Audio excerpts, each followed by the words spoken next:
God, my bad. Let me take off this awesome GTI mask first. I said, how is it so cold already? Like last week, or even like 2 days ago, I was filming the B-roll for this video, and I was wearing basketball shorts, and now it's like 50 degrees.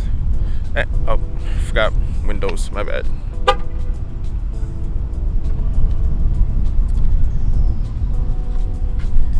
How and why is it like this? It's way too cold for this. I'm going back into my car to film this video.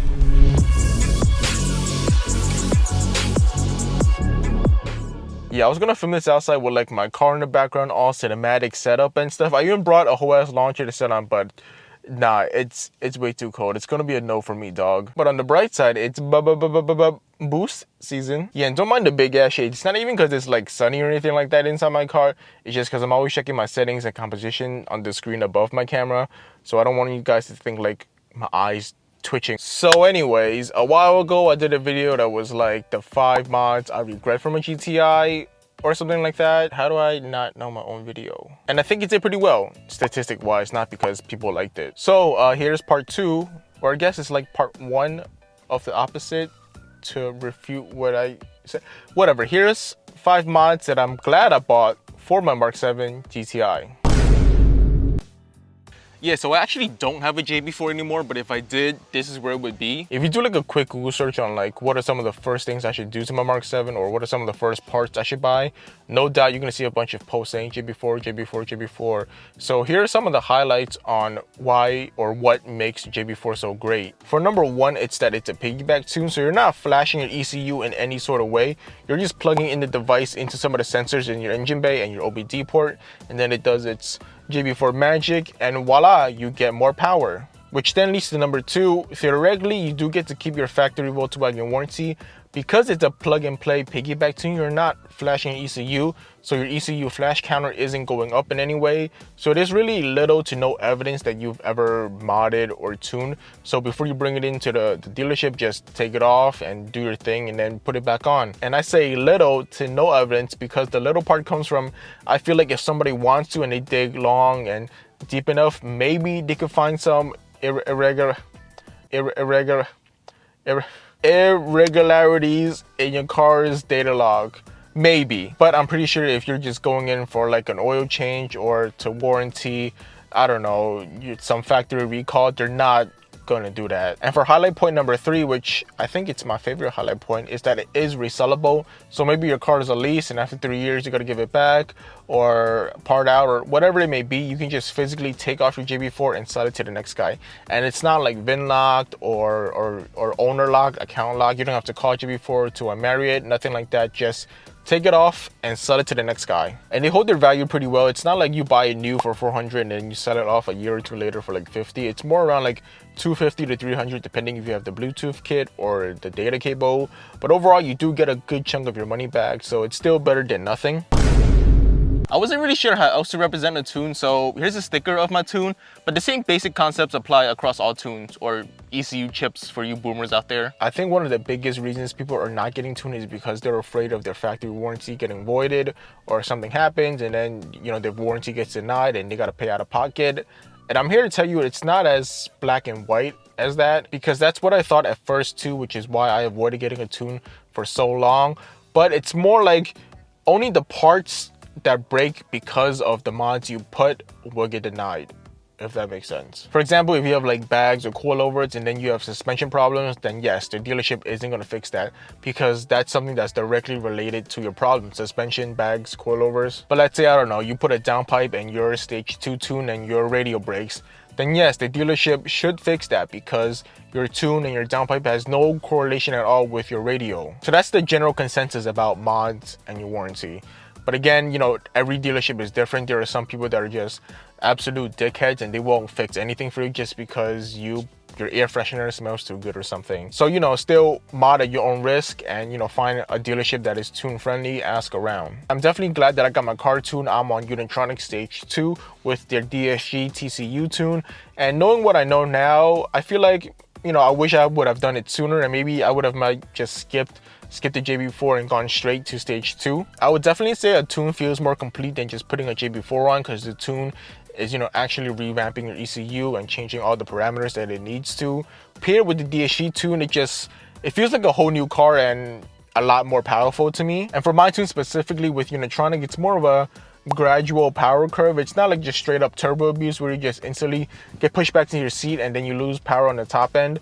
It's more slow, gradual, smooth. The pushback does happen, just not as aggressive as other companies. And if you want even more power, you can tune your car and then still put a GP4 on it. So you can like get super crazy with it. Definitely do your own research as with everything else to see which tune fits your wants and needs. Maybe you want a custom tune and you go Cobb Access Port with United Motorsports or Stratified or EQT. They're all great ones, but me personally, I'm happy with my off-the-shelf tune with Unitronic. It's just a kind of a put it and forget it thing. Is that what it's called? Tune it and forget it. And I'm happy with that. Oh, fuck, my fat ass fell. So that's my CTS 3.5 inch meow meow-less downpipe. That's just my specific downpipe. As I said before with the tune, the same basics and concepts apply to most, if not all, aftermarket downpipes. I would recommend that you get a downpipe first before you do any other type of exhaust work. Don't get a catback, don't get like a muffler delete. Get a downpipe first, because I think that's the real exhaust changer. It's the thing that affects the exhaust the most, because the catback with your factory downpipe or a muffler delete with your factory downpipe, just it's still, I would say you probably won't be as impressed as you probably thought. Because for me, I got a muffler delete with the factory downpipe and I was still disappointed. And then I put an aftermarket downpipe with that muffler delete and then it was too loud. And now I'm back on aftermarket downpipe and stock catback, and I'm pretty satisfied with it. It's quiet when it needs to be and it's loud when you get on it. So I think, you know, if I had known what I know now, again, I would just skip the muffler delete and just go straight downpipe first.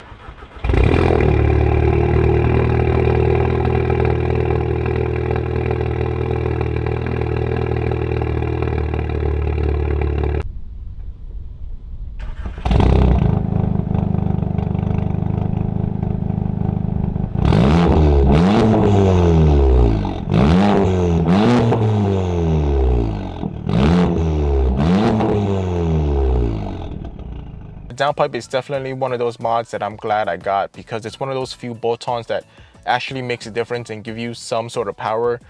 So skip the intake, skip the diverter valve, skip the, I don't know, other valves and the inlet hoses and all that stuff. Just go straight downpipe. Aftermarket catted or catless will still give you power. In terms of noise, the catless will definitely be way louder than ones that are catted. And I assume a lot of people are going to ask about the check engine light. Most likely you will get a check engine light, and it's most likely because there are some rare cases that people don't get one even if they're not tuned. But just because your friend doesn't get one and you have the same setup, you can still get one, because every car is built different. For me, when I had my old downpipe and I had a spacer on, I got a check engine light in the summer, and then when it got colder in the winter, it just magically went away on its own. And that was when I was JB4, so I wasn't officially tuned. But now that I'm tuned with stage 2, I don't get a check engine light with or without a spacer. There are a bunch of different downpipes out there with a wide range of prices too, from like eBay for like 150 to like AWE for like 900. I would say important things to pay attention to is fitment and the welds. So for fitment, I would say avoid all the eBay ones. I've heard and read about a bunch of issues and fitment issues with the eBay downpipes. And obviously, you know, if you're paying for like the more expensive premium downpipes, then yes, everything should work perfectly, because you're paying like 900 bucks for a downpipe. So it should work perfectly. And I would say pay attention to the welds, because for me, when I had my cheapo like $200 downpipe that I had from a friend who got it also from another friend, I was like the third owner, the welds broke. So, you know, you don't want that to happen, and it's just a whole hassle. So I would say, you know, find a good downpipe. Obviously, again, premium downpipes, the welds should be perfect. They should be indestructible. Cheap downpipes, obviously be cautious about it. Me right now, I'm on a CTS downpipe, and I think it's a pretty good middle ground for a lot of people too in terms of price and quality wise. Price, I think retail is like $4 something. And quality wise, the welds, well, I'm not no weld or metal expert, but it does seem a lot more heavier duty and a lot more quality, and just overall, I would say it's just overall a better downpipe than my last one, which was the Circuit Works V2. So yeah, I would say it's a pretty good middle ground for a lot of people. You can probably find one for even cheaper from a part out if somebody's selling it used for like maybe like 200 even. And it is just a downpipe, so you know, just make sure the welds and nothing else is broken on it physically. Then you know, you should be fine with buying used. There's not really anything the person can do to it. They just put it on the car and then they take it off. But yeah, this is definitely something that, you know, it's up to you and your price point. You know, you could pay for the AWE one for 900 bucks and you get like a guaranteed no check engine light, but that's for 900. So is it worth it for something like that? I would say the OBD11 is a must-have for anybody that owns any type of VAG vehicle, Volkswagen, Audi Group vehicle. It's not only specifically for Mark 7s or anything like that, it's any type of Volkswagen, Audi vehicle the OBD11 will work for. So it's a great tool for you to have. You can scan and diagnose your codes, you know, to make sure whatever dashboard lights you have, what it is, and you can look it up. But the big reason to get it for the Mark 7s is for the one-touch apps.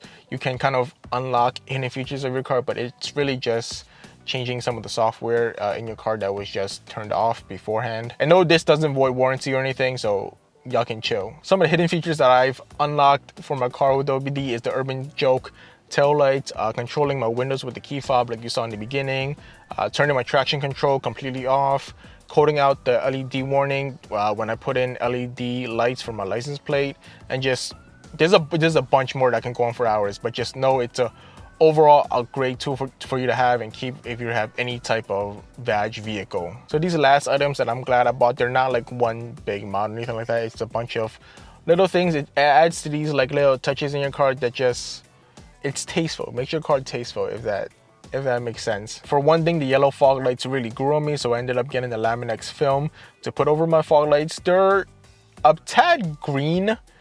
Some people have told me. I think that's because the factory LED fog lights are a tad blue, so it ends up being green, but it's still yellow overall. I still love it. For the DSG people, get these paddle shifters. These bolt on, and I mean, they replace your factory paddle shifters, so they're not like 3M on top of your factory ones. These directly replace your paddle shifters, and they come in a bunch of different colors, but I went with black because I think it really goes well with the car. But I love the matte black finish, goes with the rest of the car really well. It looks factory, in fact. So yeah, these were like $20 from AliExpress. Oh, by the way, get them from AliExpress or eBay for like $20. Don't get the official ones, which were like, I think they're like $180, and then they just have a logo on it, which makes them like $180. Nah, the AliExpress ones, 20 bucks, work fine. The fitment, everything perfect. Save your money, bro. And another one of my favorite little trinkets is the side mirror LED sequential turn signals. They look way better than the stock factory ones in every way, just because my car is black. When they turn off, they're like smoked black, so it's just way more sleek than that white one from the factory. And it's sequential. Who doesn't want sequential?